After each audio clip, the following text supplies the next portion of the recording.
Class 10th math exercise 10.2 का पहला question है। क्वेश्चन बोल रहे हैं एक बिंदु Q से एक वृत्त पर स्पर्श रेखाओं की लंबाई 24 सेंटीमीटर तथा Q की केंद्र से दूरी 25 सेंटीमीटर है। वृत्त की त्रिज्या ज्ञात कीजिए। ठीक है, तो देखो इस क्वेश्चन को हम या तो डायग्राम बना के कर सकते हैं या बिना डायग्राम के भी कर सकते हैं। ठीक है, तो मैंने डायग्राम बना देता हूं पर बिना डायग्राम के भी बता दूंगा आपको। तो देखिए एक वृत्त है और केंद्र बोल रहे हैं, केंद्र वो है भाई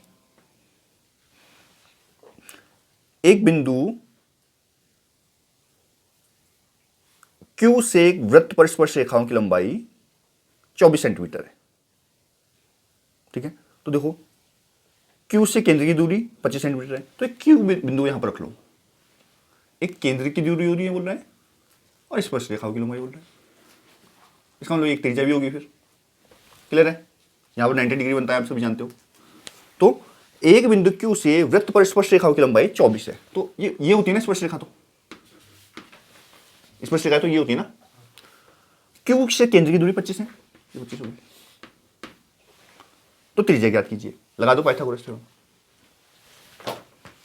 कर्ण का वर्ग बराबर लंब का वर्ग धनात्मक का वर्ग। कर्ण क्या होगा, ओ क्यू का स्क्वायर बराबर लंब का स्क्वायर। ये पी बोल दो फिर यहां पर, हाँ पी बोल दो है ना। पी क्यू का स्क्वायर प्लस आधार का स्क्वायर ओपी का स्क्वायर। तो जब हम ओ क्यू की वैल्यू रखेंगे जो कि 25 सेंटीमीटर है आपकी, उसका स्क्वायर हो जाएगा बराबर पी क्यू 24 का स्क्वायर और ओ पी आपको निकालना है, त्रिज्या निकालनी है। 25 का स्क्वायर 625 होता है, 25 गुणा 25 और ये इसका होता है 576 होता है। 24 का स्क्वायर 576 होता है। अब घटा देंगे हम, 625 में से घटाएंगे 576, ओपी का स्क्वायर हो जाएगा। क्लियर है। अब देखो 5 में से 6 नहीं घटता तो 15 में से 6 घटाएंगे जो कि 9 आएगा। यहाँ 1 बचा, 1 में से 7 नहीं घटेगा तो 1 हंस लेंगे, 11 में से 7 घटाएंगे जो कि 4 आएगा। यहाँ 5 बचा, 5 में कुछ नहीं बचा, ओपी का स्क्वायर हो गया।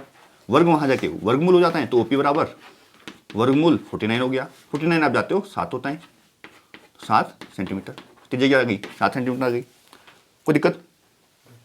अब देखो आपको हो सकता है कि डायग्राम बनाना ना है पेपर में, तो कैसे करोगे ये बता देता हूं। ठीक है, तो जरूरी नहीं है डायग्राम बनाओ, चित्र बनाना जरूरी नहीं है। ठीक है, तो देखो क्या बोल रहे हैं, एक बिंदु Q से एक वृत्त पर स्पर्श रेखा की लंबाई 24 सेंटीमीटर है। ठीक है, और Q की केंद्र से दूरी 25 सेंटीमीटर है। तो याद रखना जो केंद्र से दूरी होती है वो कर्ण होती है, उसको कर्ण में रखोगे और स्पर्श रेखाएं और त्रिज्याएं क्या होती है, एक को आधार एक को लंब मान लोगे। समझ में आया कुछ। केंद्र से दूरी जो होती है वो कर्ण होती है, स्पर्श रेखा और जो त्रिज्याएं होती है वो आधार और लंब होती है। क्लियर है, ऐसे करके